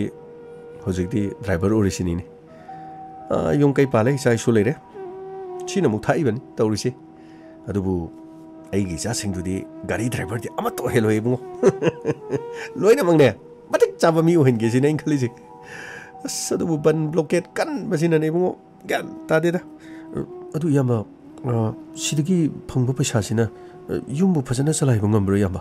ꯉꯝꯕꯨꯗꯤ ꯑꯗꯨꯝ ꯉꯝꯃꯤꯗ ꯑꯃꯨꯛ ꯆꯠꯈꯤꯕꯗ ꯐꯪꯕ ꯄꯩꯁꯥ ꯇ꯭ꯔꯤꯞꯇꯨ ꯅꯨꯡꯇꯤꯒꯤ ꯆꯠꯇ꯭ꯔꯒꯁꯨꯀꯣ ꯑꯃꯨꯛ ꯅꯣꯡ ꯅꯤꯅꯤ ꯌꯨꯝꯗ ꯂꯩꯕ ꯅꯣꯡ ꯅꯤꯅꯤ ꯑꯗꯒꯤ ꯑꯃꯨꯛ ꯆꯠꯄ ꯁꯤ ꯉꯥꯛꯇꯅꯤꯗ ꯑꯗꯨ ꯕꯟ ꯅꯨꯡ ꯕ꯭ꯂꯣꯀꯦꯠ ꯑꯗꯒꯤ ꯂꯝꯕꯤꯗ ꯑꯄꯟꯕ ꯄꯤꯗ꯭ꯔꯕ ꯑꯗꯒꯤꯗꯤ ꯑꯩꯈꯣꯏꯒꯤ ꯂꯦꯟꯁ꯭ꯂꯥꯏꯠ ꯀꯔꯤ ꯊꯣꯛꯇ꯭ꯔꯒꯗꯤꯀꯣ ꯀꯔꯤꯁꯨ ꯑꯀꯥꯏꯕ ꯂꯩꯕꯖꯥꯠ ꯅꯠꯇꯦꯗ ꯑꯗꯨ ꯏꯌꯥꯝꯕ ꯂꯝꯕꯤꯁꯤꯕꯨ ꯍꯥꯟꯅꯗꯒꯤ ꯌꯦꯡꯉꯨꯕꯗ ꯏꯅꯥꯎ ꯍꯥꯟꯅꯗꯒꯤ ꯈꯔꯕꯨꯗꯤ ꯐꯔꯦ ꯍꯥꯏꯕ ꯌꯥꯏ ꯈꯪꯗꯦ ꯃꯅꯤꯄꯨꯔꯒꯤ ꯇꯝꯄꯥꯛꯇꯗꯤ ꯂꯝꯕꯤ ꯐꯔꯦ ꯉꯥꯛꯇꯅꯤ ꯐꯠꯇꯦ ꯍꯥꯏꯕ ꯑꯃꯠꯇ ꯌꯥꯎꯗꯦ ꯑꯗꯨꯕꯨ ꯂꯝꯕꯤꯁꯤꯗ ꯆꯠꯄ ꯃꯤꯁꯤꯡꯅꯗꯤ ꯇꯥꯕꯗ ꯅꯥꯀꯣꯡꯗꯒꯤ ꯏ ꯑꯣꯔꯣ ꯇꯥꯏ ꯑꯗꯨꯅꯤ ꯎꯔꯤꯁꯤꯅꯤꯗꯅ ꯈꯔ ꯑꯃꯨꯛ ꯐꯩ ꯈꯔ ꯑꯃꯨꯛ ꯐꯠꯇꯦ ꯃꯁꯤ ꯂꯝꯕꯤꯁꯤꯗꯒ ꯈꯔ ꯐꯖꯅ ꯁꯦꯝꯂꯕ ꯀꯣꯏꯅ ꯂꯝꯕꯤꯁꯤꯒꯤ ꯑꯀꯣꯏꯕꯁꯦ ꯅꯤꯡꯊꯤꯖꯅ ꯉꯥꯛꯁꯟꯕꯤꯔꯕ ꯑꯗꯨꯔꯕꯗꯤ ꯈꯨꯗꯣꯡꯊꯤꯕ ꯊꯣꯛꯂꯛꯄꯗꯁꯨ ꯂꯣꯈꯥꯗ ꯒꯥꯔꯤ ꯇꯥꯔꯔꯣꯏ ꯌꯥꯝꯅ ꯁꯤꯈ꯭ꯔꯦ ꯌꯥꯝꯅ ꯊꯋꯥꯏ ꯌꯥꯝꯅ ꯃꯥꯡꯈ꯭ꯔꯦꯗ ꯏꯕꯨꯡ ꯑꯁ ꯑꯗꯨ ꯏꯌꯥꯝꯕ ꯒꯥꯔꯤ ꯗ꯭ꯔꯥꯏꯚꯔꯁꯤꯡꯁꯨ ꯈꯨꯗꯣꯡꯊꯤꯕꯁꯤꯡ ꯊꯣꯛꯑꯒ ꯂꯝꯕꯤꯒꯤ ꯈꯨꯗꯣꯡꯊꯤꯕꯗꯒ ꯂꯩꯈꯤꯗꯕꯁꯨ ꯃꯌꯥꯝ ꯌꯥꯎꯏꯀꯣ ꯑꯁ ꯏꯅꯥꯎ ꯏꯕꯨꯡꯉꯣ ꯑꯗꯨꯗꯤ ꯃꯁꯤꯡ ꯂꯥꯛꯉꯝꯗ꯭ꯔ ꯄꯣꯠꯅꯤꯗ ꯀꯗꯥꯏꯗꯒꯤ ꯃꯁꯤꯡ ꯊꯤꯕ ꯉꯝꯄꯣꯟꯇꯦꯗ ꯑꯩꯈꯣꯏꯒꯤ ꯗ꯭ꯔꯥꯏꯚꯔꯁ ꯗꯦꯅ ꯇꯧꯕ ꯅꯨꯃꯤꯠꯇꯨ ꯃꯗꯨ ꯅꯨꯃꯤꯠꯇꯨꯗ ꯐꯣꯇꯣ ꯊꯝꯕꯗ ꯃꯤ 200, 300, 400ꯅꯤ ꯐꯣꯇꯣꯁꯤꯡꯗꯨ ꯎꯔꯨꯕꯗꯅꯦ ꯅꯨꯡꯁꯤꯕ ꯌꯥꯝ ꯌꯥꯎꯏ ꯑꯩꯈꯣꯏꯕꯨ ꯇꯥꯛꯄꯤ ꯇꯝꯕꯤꯔꯛꯄ ꯑꯣꯖꯥ ꯌꯥꯎꯏꯗꯣ ꯑꯗꯒꯤ ꯊꯕꯛ ꯇꯧꯃꯤꯟꯅꯔꯛꯄ ꯑꯗꯒꯤ ꯏꯃꯥꯟꯅꯕ ꯃꯔꯨꯞ ꯃꯄꯥꯡꯁꯤꯡ ꯃꯌꯥꯝ ꯌꯥꯎꯏ ꯃꯈꯣꯏꯁꯤꯡ ꯎꯔꯨꯔꯒ ꯄꯨꯛꯅꯤꯡꯁꯦ ꯑꯃꯨꯛ ꯁꯣꯟꯊꯕꯁꯨ ꯌꯥꯎꯏ ꯑꯗꯨꯒ ꯃꯈꯣꯏꯒꯤ ꯐꯣꯇꯣ ꯎꯔꯨꯔꯒꯅꯦ ꯑꯃꯨꯛꯁꯨ ꯄꯨꯛꯅꯤꯡꯁꯦ ꯑꯃꯨꯛꯁꯨ ꯊꯧꯒꯠꯂꯦ ꯃꯤꯌꯥꯝꯒꯤꯗꯃꯛꯇ ꯗ꯭ꯔꯥꯏꯚꯔꯁꯤꯡꯁꯤꯅ ꯍꯣꯠꯅꯔꯤꯁꯦ ꯑꯗꯨꯕꯨ ꯑꯩꯈꯣꯏꯅ ꯑꯁꯨꯛ ꯋꯥꯅ ꯍꯣꯠꯅꯩ ꯍꯥꯏꯕꯁꯤꯗꯤ ꯀꯅꯥꯃꯠꯇꯅ ꯉꯁꯤ ꯐꯥꯎꯕ ꯈꯪꯕꯤꯗꯧꯒꯨꯝ ꯇꯧꯏ ꯃꯇꯝ ꯈꯔ ꯂꯥꯛꯑꯗꯤ ꯇ꯭ꯔꯦꯟ ꯂꯥꯛꯑꯗꯤ ꯑꯩꯈꯣꯏ ꯗ꯭ꯔꯥꯏꯚꯔꯒꯤ ꯊꯕꯛꯁꯤ ꯈꯔꯗꯤ ꯍꯟꯊꯔꯛꯀꯗꯧ ꯃꯥꯜꯂꯦ ꯇ꯭ꯔꯦꯟꯗ ꯑꯌꯥꯝꯕ ꯄꯣꯠ ꯆꯩꯁꯤꯡꯁꯦ ꯂꯣꯏꯅ ꯄꯨꯈꯤꯗꯧ ꯃꯥꯜꯂꯦ ꯗ꯭ꯔꯥꯏꯚꯔ ꯑꯣꯏꯔꯝꯕꯁꯤꯡꯁꯤ ꯀꯔꯤ ꯁꯤꯟꯐꯝꯗ ꯑꯃꯨꯛ ꯂꯩꯍꯧꯗꯣꯏꯅꯣ ꯑꯗꯨꯁꯨ ꯈꯪꯗꯦ ꯑꯗꯨꯕꯨ ꯈꯪꯗꯦ ꯃꯇꯝꯗ ꯑꯗꯨꯝ ꯌꯦꯡꯕ ꯍꯥꯏꯗꯨ ꯇꯥꯕꯅꯤꯅꯦ ꯍꯣꯏ ꯑꯩꯁꯤ ꯅꯈꯣꯏ ꯀꯔꯤ ꯈꯥꯝꯕ꯭ꯔꯥ ꯁꯤꯗ ꯀꯔꯤꯒꯤ ꯅꯣꯏ ꯁꯤ ꯀꯔꯤ ꯇꯧꯕ꯭ꯔꯥ ꯍꯣꯏ ꯁꯤ ꯂꯥꯛꯈꯣ ꯀꯔꯤꯔꯥ ꯅꯣꯏ ꯁꯤ ꯀꯔꯤ ꯇꯧꯕ꯭ꯔꯥ ꯁꯤꯅꯣ ꯑꯩꯈꯣꯏ ꯒꯥꯔꯤ ꯄꯪꯆꯔ ꯑꯣꯏꯕꯒꯤ ꯁꯦꯝꯃꯝꯕꯅꯤ ꯀꯔꯤꯒꯤ ꯄꯪꯆꯔ ꯑꯣꯏꯕ꯭ꯔꯥ ꯅꯣꯏ ꯒꯥꯔꯤꯒꯤ ꯆꯦ ꯄꯨꯔꯣ ꯌꯦꯡꯒꯦ ꯒꯥꯔꯤꯒꯤ ꯆꯦ ꯄꯨꯔꯣ ꯌꯦꯡꯒꯦꯀꯣ ꯏꯅꯥꯎꯆꯥ ꯆꯦꯒꯤ ꯀꯩꯅꯣꯗꯣ ꯄꯨꯔꯣ ꯍꯣꯏ ꯑꯣꯖꯥ ꯑꯁꯤ ꯀꯔꯤꯒꯤ ꯅꯣꯏ ꯁꯤꯗ ꯀꯨꯏꯅ ꯈꯥꯝꯕꯗꯤ ꯀꯔꯤꯒꯤꯔꯥ ꯑꯁꯤ ꯅꯈꯣꯏ ꯀꯩꯒꯤ ꯁꯤꯗꯩꯗ ꯀꯨꯏꯅ ꯈꯥꯝꯕꯅꯣ नखोई कनागी याब यावे सिदा कुइना खामसे सिनो गाड़ी से पंक्चर होई किबगी तौबनी गाड़ी पंक्चर होई लंबी द खामिनी को गाड़ी की पीफम थोको पैसा दे पीदबा लंबी द गाड़ी यादबगी दे खोई लंबी द खामबनी ने गाड़ी की थागी पैसा दो पीद्रदी लंबी सिदा खामदना तुम थोबो याद्रा ओए लंबी सिदा गाड़ी थोगे खलदी को पैसा पीगदने पैसा असे पैसा पीद्रदी से खंबरा असे खंबरा सिनो सिसंग सिदा लोई लेरे हाना पीखिबगी लोई यावरबने ए से खोई गनते से अथोपगी ओरंगनी को करे खोईगी पैसा पियो सिनो हौजिदि खोईदि पैसा मत निथिरंगा यावरद्रे मथंग लाकबदा दुम पिजरगे ओए अदुदि गाड़ी चपे यारोय पैसा टैक्स पीगदबने हाइबसिनो खोई खंग नत्रो पैसा पीद्रदी चपे यादे अदु नत्रगना नखोई गाड़ी दि यावबो पोचै से लौगो ताबा पैसा सिंगदगी नथि चिनोसिंग पोचै से आदा थाजरुगा अखोई सोइदनमकी पैसा दु मथंग लाकबदा सोइदन पीनबा तौजरगे अदुगा आई माजुंदसु आई गाड़ी मपुदुसु सोइदन हाइजरगे ओय नचिन थिगनुने नखोई न तौबो कदर पुनमक सखोई लोई खंगबनी को खोइना मफम से लैबसे अखोई सोंगी लाइन लेरमने गाड़ी आ मसोंद लोइने सटखिबदगी अखोई सोंद मु लागनी को नखोइना सोंद लाको मतमददी नखोई सीबे यावबदो नखोई खंगिको असे अखोने सोमदा लागलबनि सोंगि बेसांग पीबा ताबनि असे वायम ngang मगि दरका लेते अखोई वायम ngang को लंबी से चटपगी लंबी की टेक्स पीफम थोपते खोदि पीगदम अदो if you are not paid पैसा पीद्रबदि को गाड़ी मै थागने प्रिसु कानारो पैसा पियो इचिनो कइनोंता हाइजेगिबा ए नंग कनारा नंग क्रीरा इचिनो आई गाड़ी से सुम तोंगजरकपनि ए नंग तोंगपदि क्रीरा नंगी कार्ड क्रे हे नखो तंगलो येंगे नंग कनारा पुलिस मणिपुर पुलिस नि ने ओ हाय इचिनो से hi say Manipur police come on here is one Manipur police इनाव केदोबे हाइरुनो तुमिने खुमदना लेबि याद्रो आइना ngangnब होनरि नंग मु यौसलिदु कइगिनो अस मुइनि तोबदि याब्रादा करिनो पैसासु यावदि हाय लंबी की टैक्स पीबसु यामबोइगो करि मरि लेनरिगी अस अदुमाइना हाइरदि यारोइमि अस तुमिने लेगो अस पुलिस ने सु मुखंग्रे ए नंग सिलो ओइ नखु तकलो एना नंग अखोइ थबकता ये पपी बिक्रिग्रा हे पहिले तब थबतना अपन पपी बिक्रिग्रा नंग फब्रा नंग पुलिस सरी नंग फब्रा भाई नखोइनि गारि दे लसलो सिगिनो पास ले होगनी सिदा माले होगनी को मासे फागनी मानि मणिपुर पुलिस होइबनी को अदुगा हायो मागी मु मनुंग दा हायो मागी मसा फनिंगलदि लोपा लाख कुन पर हायो को लोपा लाख कुन सिनो मादी गारि तोंजरकपनि गारि फंद्रेना अखोइदा लाखपनि मागदि मरि लेन हनबिरुनो ए नंग गारि की टेक्सु पिदे अखोइगी थबक क्रिकेट प्रा ओ ना अखोइगी थबक क्रिकेट प्रा नंग नमाइदि कोसिलो हा हा फेक क्रि नंग रो क्रिकेट प्रा हा नना Thai मांग्रा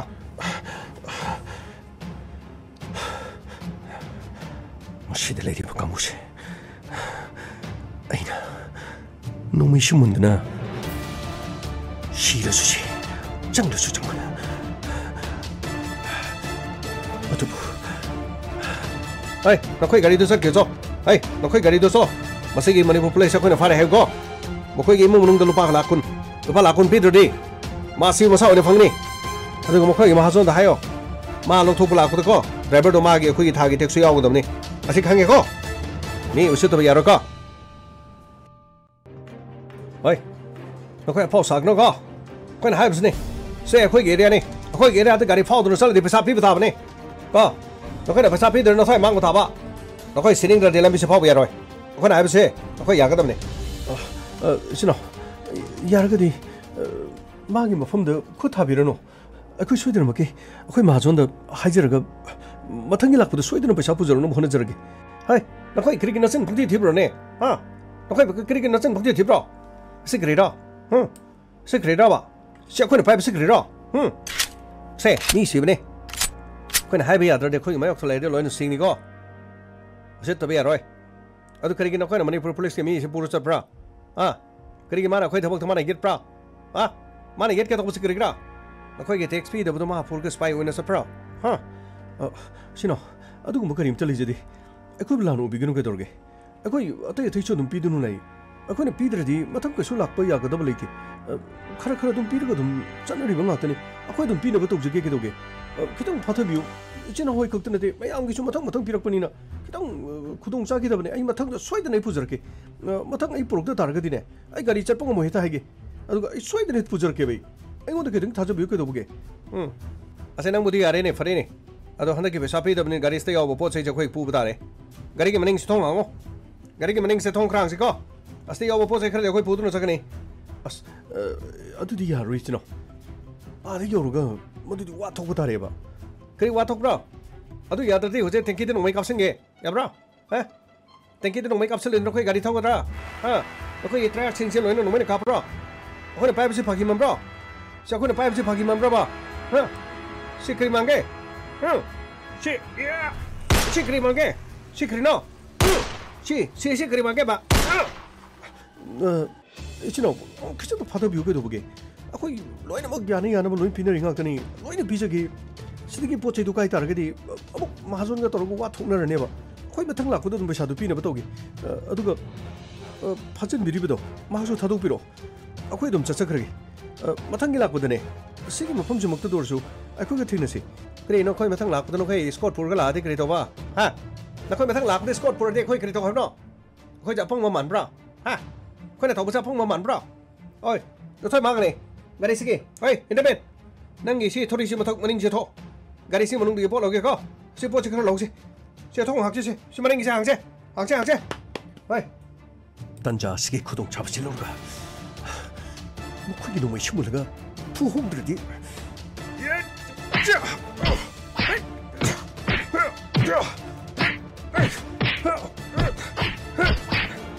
nó phải là không xem nó một cân thẳng đấy nó bắt rồi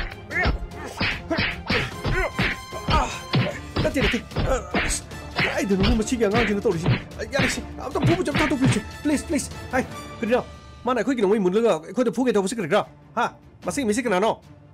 nó mà đi police cái mà spy over cái over khơi đâu mà cái đâu nó khơi cái đồng sao mà nó muốn lừa mà khơi được phụ cái đâu này ya nó phao mà xin mình sẽ ha à sẽ nó khơi chắc rồi mà để khơi mà nó sẽ thầm có aduna tadi ma fa boy roi akona habisni ma de khoi khoi thong da bani ko ma de lupa kulak kun chui roi ma thang ni ma ge lupa lak kun tra por ka da bani ko lupa lak kun tra come on just lo ma ting da puna ba tong si tan cha si yim ga ai na thu ga jin ho ke hai ma si jin kre ash aro kri ma tong se ai jeng ro hai jeng ro nang na choi ma ga này ko chiến cái nào hay chiến nào yeah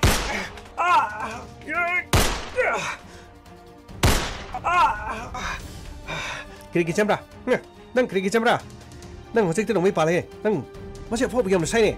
mà sẽ kiri nó mà đâu sẽ xin lỗi sao mà nung mình nó số bà này mà bu thado piro ai gari hít pur cái mà cái punchi cần bây giờ làm tiếng gì sao xin ăn cái gì mà bu thado piro cái đồ gì nào hey masih pubi rồi mà phong sẽ xin đi có ở đó khơi gari xuất phát rồi nó khơi này nó khơi gari nó mình police gari bộ nó xuất phát cái gì nào ha cái gì nào ba nó khơi gari xuất phát rồi cái gì nào nang asin nang plan thâu bụi ra nó chỉ nó tất cả phi cũng nang giảm được chuyện mà lại có tất cả phi cũng tất cả phi cũng ê squad gari này nè squad gari này come on aku chinh được trên hey squad gari này hey nó khơi nghe không ôi chết nó ôi chết nó yeah chết nó cắm sốc nhưng mà chúng tôi trên xuống vẫn cắm sốc có máy tung nào có đủ sức có máy tung nào sir cái gari đó Impal bo gini na jiri ge police station da thabak doguni masu yongjarapani aduga lambi sida khabaga oi kaw gusila pani aduga wari sanari da ma ka kharam mari tongna ru aduga gi phuna rakna chen mu da nungoi na pan pare yang chiko mokui amata na thon be ro hai chen ki baching da loi na pho chen ki baching da hey chen ki baching da loi na ha kam tharo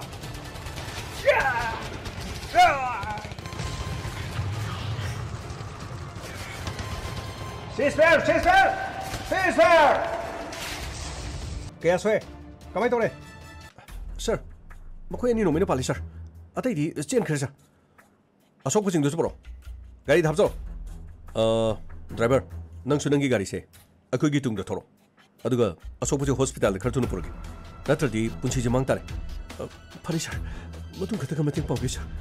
Ina 혹시 거기 가리 또 오는데 마기 먹은 치시 망 바이브도 이거들 야르가디 마기 붙이지 못한 비요 야니 가림도 와비론 하우저 거기 뚱디로 아두고 무크게 속바니시가 속바마시가 호스피탈도 부노부터시 아 보이 sir 아 소부진도 합서로 sir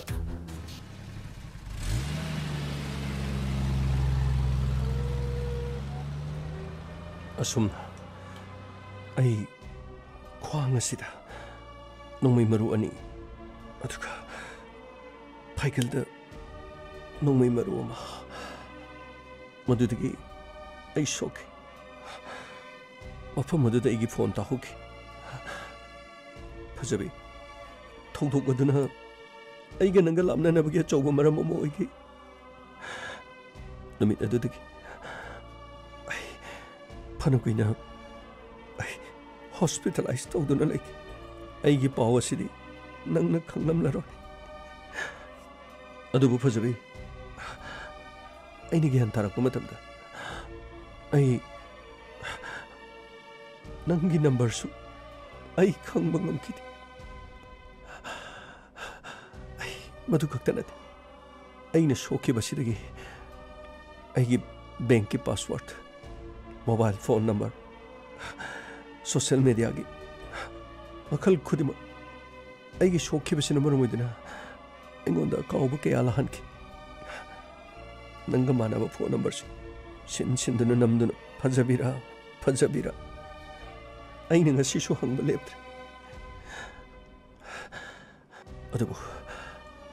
ꯑꯗꯨꯕꯨ ꯐꯖꯕꯤ ꯑꯩꯅ ꯉꯁꯤꯗꯤ ꯅꯪꯕꯨ ꯊꯃꯣꯏ ꯁꯦꯡꯅ ꯅꯨꯡꯁꯤꯖꯔꯨꯕꯅ ꯉꯁꯤꯗꯤ ꯑꯩꯅ ꯅꯪꯕꯨ ꯑꯃꯨꯛ ꯍꯟꯅ ꯑꯩꯒꯤ ꯃꯥꯡꯗ ꯂꯦꯞꯄ ꯐꯪꯖꯩ ꯑꯩ ꯅꯪꯕꯨ ꯅꯨꯡꯁꯤꯌꯦ ꯐꯖꯕꯤ ꯗꯥ ꯗꯤꯅꯦꯁ ꯅꯪꯅ ꯑꯁꯨꯛ ꯌꯥꯝꯅ ꯈꯨꯗꯣꯡꯊꯤꯕ ꯑꯃ ꯊꯣꯛꯂꯝꯒꯅꯤ ꯍꯥꯏꯕꯗꯨꯗꯤ ꯑꯩꯁꯨ ꯈꯪꯂꯨꯗ꯭ꯔꯦ ꯅꯪꯒꯩꯒ ꯄꯥꯎ ꯐꯥꯎꯅꯃꯟꯗꯕꯗꯒꯤ ꯑꯩ ꯇꯣꯛꯐꯝ ꯈꯪꯗꯗꯨꯅ ꯑꯩꯁꯨ ꯃꯐꯝ ꯑꯁꯤꯗ ꯅꯪꯒꯤ ꯈꯨꯡꯒꯨꯜ ꯂꯤꯔꯛꯂꯤꯕꯅꯤ ꯌꯥꯝ ꯅꯨꯡꯉꯥꯏꯔꯦ ꯗꯤꯅꯦꯁ ꯑꯩꯒꯤ ꯃꯤꯡ ꯁꯟꯖꯩ ꯏꯌꯥꯝꯕ ꯑꯩ ꯃꯁꯛ ꯃꯨꯟꯅ ꯈꯪꯖꯩ ꯐꯨꯠꯕꯣꯜ ꯁꯥꯟꯅꯔꯣꯏꯗꯣ ꯑꯩ ꯈꯪꯖꯩ ꯃꯥꯅꯤ ꯑꯩ ꯁꯥꯟꯅꯔꯣꯏꯃ ꯏꯆꯜ ꯑꯁꯤꯅ ꯅꯪꯕꯨ ꯃꯐꯝ ꯑꯁꯤ ꯇꯥꯟꯅ ꯅꯪꯒꯤ ꯊꯤꯔꯛꯂꯤꯕꯁꯦ ꯅꯪꯒꯤ ꯈꯣꯡꯒꯨꯜ ꯂꯤꯔꯛꯂꯤꯕꯁꯦ ꯑꯩꯗꯤ ꯏꯆꯜꯕꯨ ꯊꯥꯒꯠꯂꯤ ꯑꯗꯨꯒꯅꯦ ꯏꯆꯜꯁꯤ ꯃꯤꯔꯥꯏꯕꯤꯒꯅꯨ ꯏꯆꯜꯁꯤꯅ ꯅꯪꯕꯨ ꯅꯨꯡꯁꯤꯕꯒꯤ ꯃꯐꯝ ꯑꯁꯤ ꯇꯥꯟꯅ ꯅꯪꯒꯤ ꯈꯣꯡꯒꯨꯜ ꯂꯤꯔꯛꯂꯤꯕꯅꯤ ꯑꯃꯔꯣꯝꯗ ꯅꯪꯅ ꯈꯨꯗꯣꯡꯊꯤꯕ ꯑꯃ ꯇꯥꯖꯔꯒꯁꯨꯅꯦ ꯉꯁꯤ ꯐꯥꯎꯕ ꯅꯪꯅ ꯏꯆꯜꯒꯤ ꯃꯐꯝ ꯅꯪꯅ ꯍꯥꯡꯗꯨꯅ ꯊꯝꯍꯜꯂꯝꯕꯁꯦ ꯃꯁꯤꯒꯤ ꯌꯥꯝꯅ ꯅꯨꯡꯉꯥꯏꯕ ꯐꯥꯎꯏ ꯑꯗꯨꯗꯤ ꯐꯖꯕꯤ ꯅꯕꯨꯡ ꯑꯃꯨꯛ ꯆꯠꯂꯒꯦ ꯏꯃꯥ ꯈꯣꯏ ꯃꯦꯝꯆꯥꯇꯣꯝꯕꯤ ꯈꯣꯏ ꯇꯧꯔꯒ ꯑꯩꯈꯣꯏ ꯑꯃꯨꯛ ꯂꯥꯛꯑꯒꯦ ꯑꯗꯨꯒꯅꯦ ꯏꯆꯜꯒꯤ ꯇꯉꯥꯏ ꯐꯗꯕ ꯄꯨꯝꯅꯃꯛ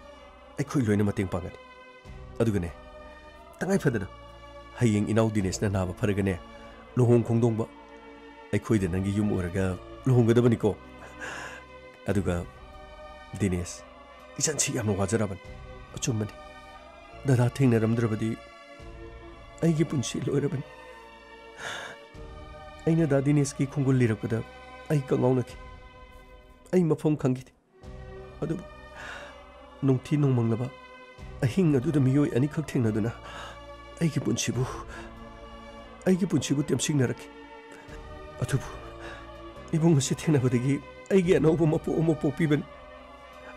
ꯏꯕꯨꯡ ꯂꯩꯔꯝꯗ꯭ꯔꯕꯗꯤ ꯉꯁꯤ ꯑꯩꯅ ꯗꯥ ꯗꯤꯅꯦꯁꯀꯤ ꯃꯅꯥꯛꯇ ꯂꯥꯛꯂꯤꯕꯁꯦ ꯑꯩ ꯂꯥꯛꯄ ꯉꯝꯂꯝꯂꯣꯏ ꯌꯥꯔꯦ ꯐꯖꯕꯤ ꯑꯗꯨꯒꯤ ꯀꯔꯤꯝꯇ ꯈꯜꯂꯨꯅꯨꯁꯦ ꯅꯕꯨꯡꯅ ꯃꯆꯟꯅꯨꯄꯤꯒꯤ ꯃꯇꯦꯡ ꯄꯥꯡꯗꯅ ꯀꯅꯥꯒꯤ ꯃꯇꯦꯡ ꯄꯥꯡꯗꯣꯏꯅꯣ ꯌꯥꯝꯅ ꯐꯔꯕꯅꯤ ꯅꯪꯅ ꯑꯁꯦꯡꯕ ꯅꯨꯡꯁꯤꯖꯕꯗꯣ ꯑꯗꯨꯃꯛꯅ ꯅꯪꯒꯤ ꯅꯨꯡꯁꯤꯖꯕꯁꯤ ꯐꯪꯂꯤꯕꯅꯤ ꯑꯗꯨꯗꯤ ꯏꯃꯥ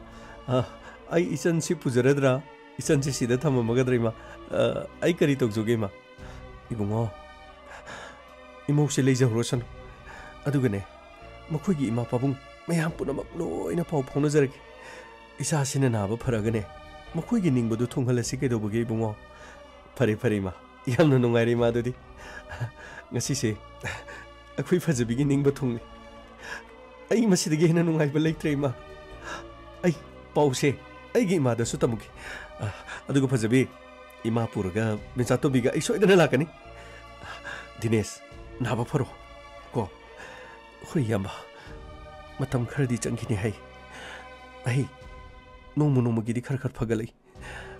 ꯏꯌꯥꯝꯕ ꯈꯣꯏꯒꯤ ꯕꯣꯔꯗꯒꯤ ꯑꯩ ꯐꯕ ꯑꯣꯏꯖꯔꯒꯦ ꯐꯔꯦ ꯑꯗꯨꯗꯤ ꯐꯖꯕꯤ ꯑꯩ ꯆꯠꯂꯨꯈꯤꯒꯦ ꯍꯣꯏ ꯗꯗꯥ ꯑꯩ ꯗꯗꯥꯒꯤ ꯂꯃꯟ ꯄꯨꯟꯁꯤ ꯆꯨꯞꯄꯒꯤ ꯁꯤꯡꯕ ꯉꯝꯃꯔꯣꯏ ꯗꯗꯥ ꯐꯔꯦ ꯐꯖꯕꯤ ꯗꯗꯥ ꯆꯠꯂꯦꯀꯣ ꯏꯃꯥ ꯑꯩ ꯆꯠꯂꯨꯈꯤꯒꯦꯀꯣ ꯍꯣꯏ ꯏꯕꯨꯡꯉꯣ ꯇꯦ ꯉꯁꯤꯗꯤ ꯒꯥꯔꯤꯁꯨ ꯄꯦꯟꯅ ꯇꯣꯡꯉꯤ ꯀꯣꯏꯅ ꯆꯠꯄ ꯄꯨꯕꯤꯗ꯭ꯔꯕꯁꯨ ꯃꯣꯆꯥꯒ ꯗꯦꯕꯥꯟꯒꯁꯦ ꯑꯩꯗꯤ ꯊꯥꯒꯠꯇꯕ ꯌꯥꯔꯔꯣꯏ ꯃꯈꯣꯏꯅꯤꯅ ꯀꯣꯏꯂꯣ ꯂꯣꯠꯄꯁꯤꯗꯒꯤ ꯉꯁꯤꯗꯤ ꯇꯦꯌꯥꯏꯒꯤ ꯃꯇꯨꯡ ꯏꯟꯅꯕ ꯐꯪꯉꯦꯕ ꯂꯣꯛꯇꯥꯛꯇꯨ ꯀꯣꯏꯔꯨꯁꯦꯁꯨ ꯌꯥꯗꯦ ꯑꯗꯣ ꯁꯤꯗꯒꯤꯗꯤ ꯃꯣꯆꯥꯒ ꯗꯦꯕꯥꯟꯒ ꯐꯥꯕ ꯂꯣꯏꯕꯒ ꯂꯣꯛꯇꯥꯛꯇꯨ ꯀꯣꯏꯕ ꯆꯠꯀꯗꯕꯅꯤꯀꯣ ꯑꯩꯗꯤ ꯁꯨꯡꯌꯥ ꯌꯥꯔꯣꯏ ꯍꯥꯏꯁꯤꯅꯤ ꯑꯩꯗꯤꯅꯦ ꯀꯣꯔꯣꯅꯥ ꯂꯩꯒꯦꯔꯥ ꯑꯃ ꯇꯧꯒꯦꯔꯥ ꯃꯥꯛꯁꯇꯨ ꯐꯖꯅ ꯀꯨꯞꯁꯜꯂꯒ ꯃꯥꯛꯁꯇꯨ ꯐꯖꯅ ꯎꯞꯄꯒ ꯁꯦꯅꯤꯇꯥꯏꯖꯔꯒ ꯄꯨꯔꯒ 이반이 같은 걸 쫓아치해봐 소셜 디스텐싱 나가 야이드나 땀파 안강한 게 실로 여리 거리노 도리도고 대야 그이도르게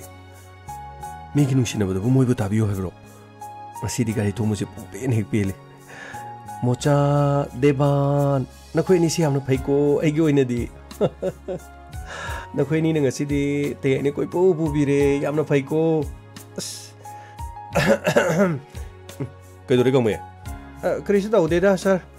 미리 가리 동무시 함노 농아이바 말레 코딩가 사이디기 동무기 돈시 마이시 빵빵빵 허우러봐 그리노 파그도 보르디 모자가 대반가수 그리노 뭐코이 로케이션도 사라젠서 꼭 하이라게 돼 아코디 티브다 아스 돈시 마이시 빵빵빵 허우레다 소음도디 미디 와칸 뻔웅도 농아이바니나 팜바기 소와다바 미소 레이바 말레 그리노가 뭐야 능 하이두보 눅시나바다부 와바 레이브로 속다바 레이브로 낭수네 낭기 눅시바도 마파 요로카나 칸간 अस खंगदेदा मैडम खोइना रोमांटिक ओइबनिना अखोइदि नुंसा मरक्तिदा रोमांटिक अमतो ओइद्रेदा करिसु जांगद्रेदा थुनसे मे बा हौरेदा करि हेबो गमे सर करिसु दाउदेदा sir खंगदेदा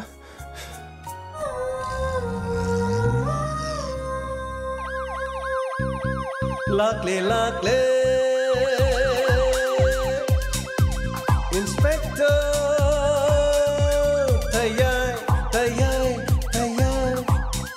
Lakle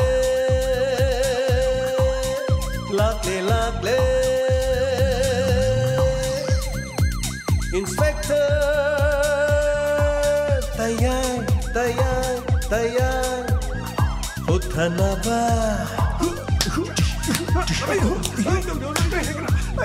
Kanbinaba Thank you sir Welcome Uthanaba Kanbinaba Inspector Tayang Lakle Inspector Tayang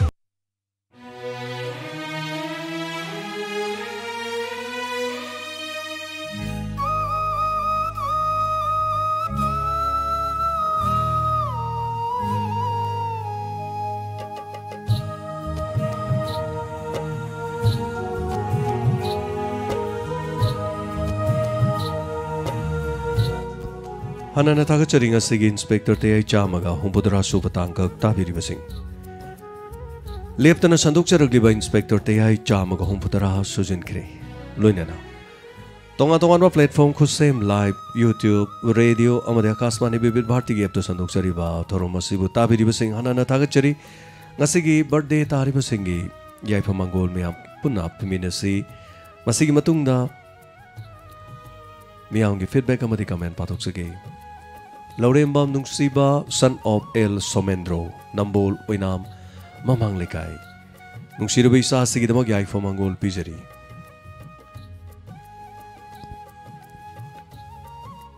Amom Chaubalema wife of Amom Sandikumar Maitei Wangu Nauda Khong Ward number 2 Yai famangol pijari adongi ipognomida sigidamag Loinana Komol Namoyjam, son of Ibocho and Devla, Kongampat Kunodagi. Nungsiraba inaw sige da motosu yai pamangol pizeri. Nga sige birthday tariba punumak. Adomadungi punchida na adayek taba. Loina na imong manunggi. Seba matomlom na tawang amba. Tola taraba singi mateng pang bangamba. Na adayek taba may ising nungsit gari. Kudong tiba punumak tagi sorna. Chani bo ishanu hay na. Sorgi mapamda nizari, asiguma mapawno minasi masing lakam na yauba ngambo ibiyu pangtok ngambo ibiyu hai ba wafam sigaloy na asigi thorom sig mari le na feedback amadi comment kar pathok sa bagitan jado lok thok sige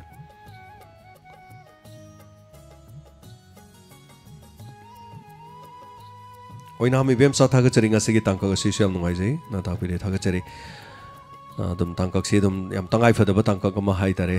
koi gi फजबी की महा की case लोसिलपगे दुगा दिनेश थेंगनबगी दिनेश का करी की दमक लापना की बाहाय बदुगी मरमदा वनन पुथुकचबनी अदुगा थागचरी तंगक्सिगी अदुगा मैपाक ना मैरापम थागचरी मैडम सेलबती थागचरी स्नेदा सलाम थागचरी अदुगा नोमाई थेम शांतिबला थागचरी तयाई ताबगी पेनबा नाइदे नुंगाई क्रे ना तापिरक पसगी दमा नोमाई थेम शांति बला थागचरी तयाई ताबगी पेनबा नाइदे हाबिरक हनना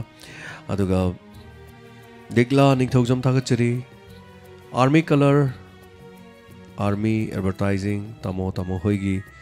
दाइदा कोरोना की फिबम अखोय साइगी दे तोदोपा अखोयने हेक लेजरिब जगह सिदि कोरोना की फिबम दे लेजदे दो बखोयसदगी चंग्रगा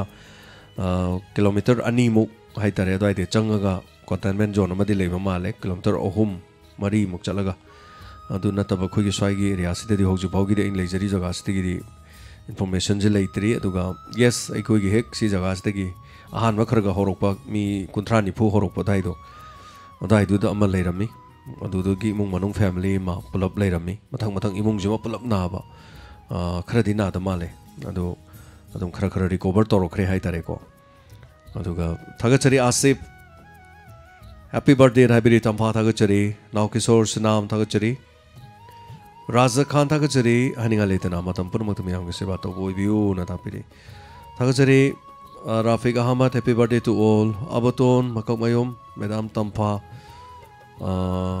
लुहोंग वदा लाइव ताबिरी बा खोइसु बाटोन तोबिरो ना तापिरी फजनी लुहोंग होय तौजरके प्लाटो अमोम थागचरी अदुगा चंचन कुमारी थागचरी अदुगा तुतु कांगजम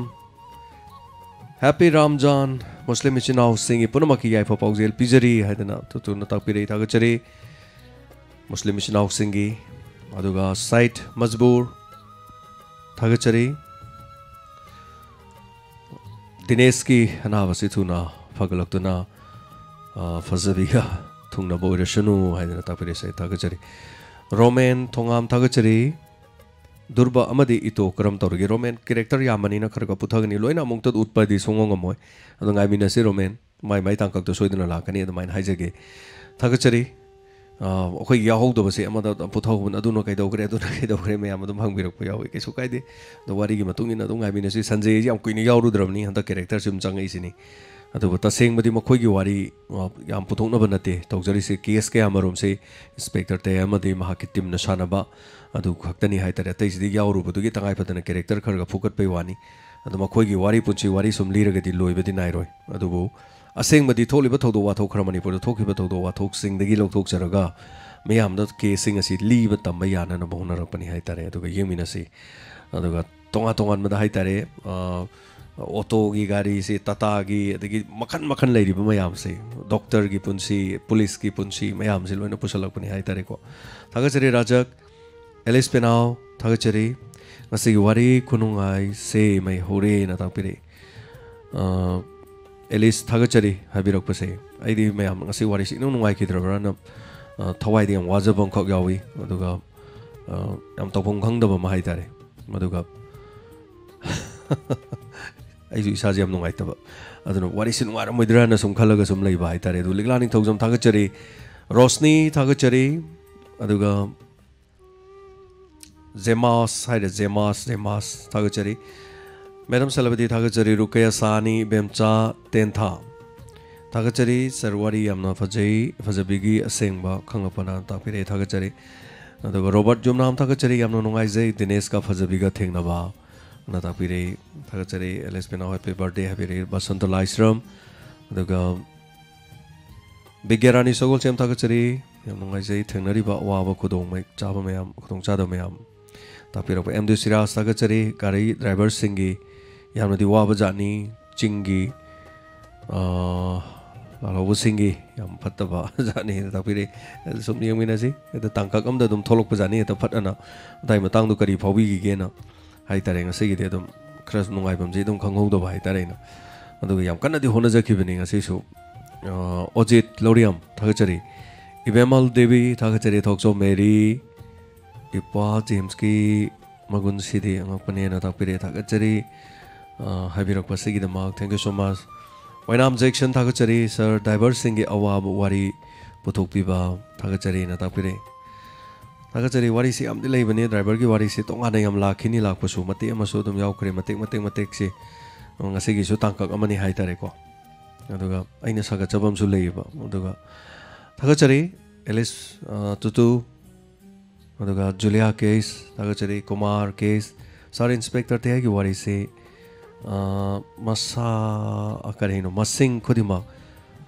वारी सिंग मसिंग लोइना फजे है बोर माले तागचरी Kumar thank you so much Asif तागचरी रासना थोई तागचरी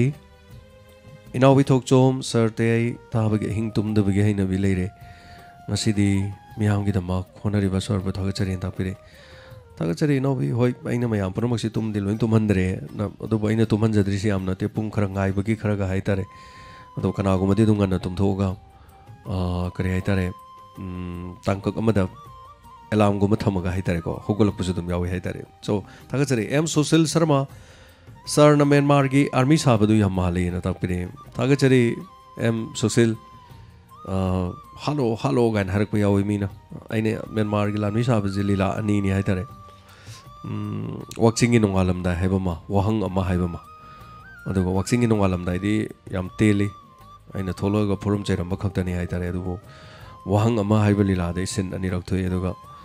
sin ani si ahan ba lila phong ba kuidring e di phajau haiba sung aya de lila da so tara khare hela ba kun khare hela ba di acting to bu khara nungai re mina halo halo ga hare ba 아이기 신누나 하이터레 누피가 파게 도바 아로이베 신데 헤로인 가도 이는 파게 간도바 거기 멘마 롬도 정설레 가나 마이테 카테 간도로고 소 닝싱할레 타거처리 하나나 니니 인스펙터 테아이 레럼다이시 강마이 헥타 노할메 나타브레 니니 노할로이나 도보니 아도 기당 녹바시 기당 농아이 해피 엔딩 하이터레고 punsi제 마칸 마칸니 니니나 소돔 헤나 강게데나 punsi시 마군시 aduna kitang nok tho ombasina nungai brana adu marak tu ngasai gi moini thungna horoga so dum yadi yaram ni adu minute tu kitang ga hapchaloge na mo hapobani thagachari aduga ngasai gi kano do yamna sequence amuk su lak to ba hapchalure na ngaroi do ba hapchale pung hendoro ba aduga lokthu e amuk su tendoro ba haitare ngasai gi sangmali kakthalo tenmali samjalu adu ni ngasai gi tangkaksi anyway thagachari hanana Amir Khan thagachari Robert Jumnam अदुगा Govind Khoman थागचरे यामवारी से ngarang dagi phomdunu leirambani Dinesh पुसु लाना खलुरे खलुबा अमा ओइरकबा अमा यामगी वारी से मैने तापरे मदुने गोविंद खोमन आइना ओहेंजरिंगी से नुक्सिनरमगा चेन गरगा नाथाइदनगा लेइदौ मालगा माना लामदबगी मरमदो मादि खुदों थिबं कक थोक लेरमे अदु वारी दुने आइन लिजनिंगी से दो खरा ओटप नैबा खरा हाप केना तरमने दु यागिद्रे अदम खरा लुबा हाइतारे को अदगी चुमनगी अखोइगी कनोजु ओरमदि फबो अदा मिगी डायलेक्ट तौबसे याम लुई अदना धनेश्वर निथौजम थागचरी सरगवारी से यामना चरांगना लेंग हाक्तंगदी अदुगा ताइबंग ओइरबोइ निंगुरे थागचरी ना तापिरे चुमबने धनेश्वर आई सामकसु तौवे अदना आइना लिबदा सु तौबनि मयाम सु तौबिरंगने न खल्ले जयालाम पोलाबम थागचरी आसिफ थागचरी गांगमैदो रोमांटिक मूड खरा खरा लाक पजानी थागचरी लॉन्ग जम सोमाकांता सर गांगमैगी वहाइना बेस तारे ना तापिरे थागचरी लॉन्ग जम सोमाकांता सोमरजित लाइश्रम सर दिनेश पुलान खलुरगा ओइरंबा मागी फिबमदो खलुबदा मितगी पीताबा खंगौदि माना वारी साबजानी ममादा अदुना माई ममादुना फोटो करी करी माना सिनी सिनी समाई तौबनी गा युमदा थोइथ लेपदुदा हेक्ता ममौ नुपिने ने हेक्ता खंगबदुनिदा अदाई मतंगदो आइदि तुजे क्याउना चुंगे वारी लिबसदे मांग आइगी मांगदो हेक्ता लेबदौना तौ हाइतरे बेमा इमौ अदुदुन तौबदो नारोम गाजे समजि जर चखले मयामदि खंगदि वारी लिरिबा आइना चचरिबा अदुगा थागचरी पुइनाबती कोनजम थागचरी हयेंग आबदो वादौरी असि खरा तेनबा माले ताकपिरिचे यस याम कना ngasi 50 दी योगिद्रे अदुबु गोल दी चले हाइतारे आइना ओहेनिंग बजोगादो थोइनु नातैबम थागचरी ngasiगी makokdagi live ta hodre soidana chingalaga tabiu mi se makhan manade inspector tayai tabiba pambiba mi lak ama something adu radio da lebiriba mi lak mari manga khara ma haitare so kana gumana khoi se sungta ta da id myam lerga so sungta ta da so myam lerimni adu masing dugi marak tege tum changa kana khoin tawrisi karino khangda myam taw so dum yawrimni tension jage apa apa mani apa makhal maramde adom gi isa gi ning thongni apam lambi da loin chapi bi so support to biri bo khudi makti koina sui kai khumna jago chari koi gi mai kai digi matam ponmoti sorim from da dom gi ai phaba nijari hanana rosni thagachari nam ibem cha elis penau madam celebrity anuradha fomdom thagachari sir live yaw da ba kuire chomani anuradha adom gi ming pathok to yam kuire anuradha ko ba mata pathok to ba masi yawbirak pa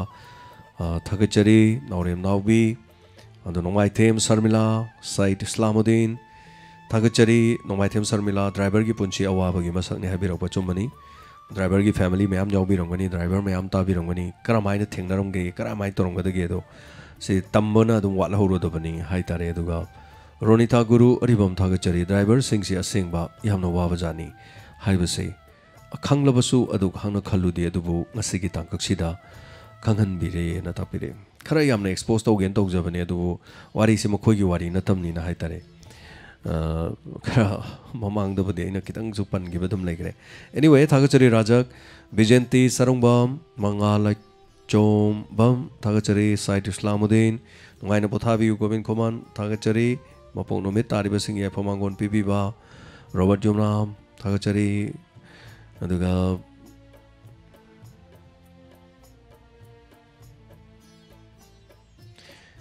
Rukaya Sahani Pramasuri Khundrakpam Thagachari Nausal Aishram Punshiba, thank you so much. Happy born day, both of you. Takpirok Pasneda Hanana Thagachari Aziz Khan Inawi Tokchom Nong Tomam Dhirin Raghuloy Thagachari Dineski Wakalon Yazaningi Takpire So Amir Khan Thagachari ma'am पनमकी लोइना पाथोक जबदि ngamjadre danesor ningthokjam sarngasi gangmei thoklamdradi pi khaklam loi thank you gangmei na tapire chumane yam nuksiba tanja ma hai tare ko odumaina thagachari hana aduga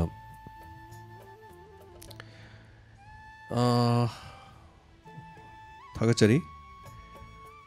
plateau amom je ma'am तिलकान फजदब हाइवता मोइ मुंग दसिन बौदि उरमनि सो थागचरी कॉन्सम बेमला हनाना थागचरी मैम पुनमक मिंग पाहुदबसु करिसु पुनमक Kritiva Sharma good morning diamond ngasi ahum suba tajabani aikhoi matam pumbada na tapire amata oina angama mateng pangminasi aikoina pamjabadi na thagachari kritiba sharma chak chara amastasu samina jage tapire kritibas Diamond Radio की family lady में आम जगह कोई से मसिंग खंगदन अदम चाक चाकरे अदम मैं आम मुझे नुक्सी बिबा मैं आम मरो मपांग सिंगसु करी मतम दा हाइतारे सो होजिपुदी कोरोना की खर लेरगसु को अदम लापी मैं आम लागा मफम मसिदम चाब थकपा अदम तवी अयुक ngana pung 3 ला थोंग थाकपा pung 12 हाइतारे सी ममांग दा चाहोबा नत्रगना pung अमगी मतुंग दा चाबा न समाई तौबी दुम लै फैमिली में आम लापी आई कोई चाबम थकपम थोंगबम लोइना लेजै मैं आम पुनमकी हाइतारे दुगा thank you so much Krittibas ngarang lakpiraga diamond radio da haitare family akhoi diamond radio da lakpiraga mateng pangbiramba lupa lising ani masu pibiramba adu khaktana tana sunita gi da sumateng pangbiramba aduga yam nungai je hanana thagachari now kritiba sharma thank you so much hanana thagachari masing langamdana hanna thagachari so govind kumar thagachari yongkhai bom nasir khan thagachari Dinesh की थौदोक यम नुंगाइती आइंगोन थौकीबा थौदोक खरा dot हाइबिरे थागचरी यम नुंगाइजे तुजुकांगजम Rafiq मंगालाई चोंबम अदुगा M Sunil Sharma थागचरी section मिनरसी लेना से हेंगले चहुंगा तरामरी sieve मंगा मथंग हेंगलकपदा फमुंग लेरोय दौरी यामना लुगदौरी हनन थागचरी section मिनरसी यामना यारबदी हेन section मन ख्वाइदि gain फरे सो गिट मला देवी थोकचोम थागचरी फजबिगी अवाबा न तापिरे so thank you so much आई पाजद्रे टेंशन जरे Matamna kana sungaibidi Prem Atokpam Biki Tagachari Saulin Julia Mangal Raja Khan Oinami Vimcha Somokanta Lekla Tutu Raja Mangal Sneda Rosni Punamak Tagachari Babagi Loiva Naidre Kubisina Chikudomisa Chinkatliva Makai Laya Fi Ankang O Tayagi Nupa Tokpadu Yamna Kekaliko Tagachari. Thank you so much. Hana Tagachari Basanti Norobam Amlakri Eva Pahoda Basunwaitabani. And then Punamak Tagachari Taja, Jayala Volapam, Ingo Sana Komba Tagachari, Loina Punamak, Ingo Sogol Sem, Mangal, Namarabam Ajit Tabalko. Hana Tagachari Mam section eliminarsi, section with the Gena, Pabakari Sulatri. Kanana su kanada karigi tau lugani mayam na hena khanga bangaktani hena section bisdagi hena fabalaitre hayeng su soidanamaki khangminasi mocha amade deba kari tholugadoriba khangminaraga hayeng tangkaktagi yengminarasi ngasigi damakta mayam ponoma inspector tayai tabiriba singa thengbo fawda support tobiriba ponoma pui kai khumna jabaga loinana adomadongi punsida corona nadaba oirasi hidak kapthok pirasi loinana Nasigidi Amukana James Segurjamna Kurumjari.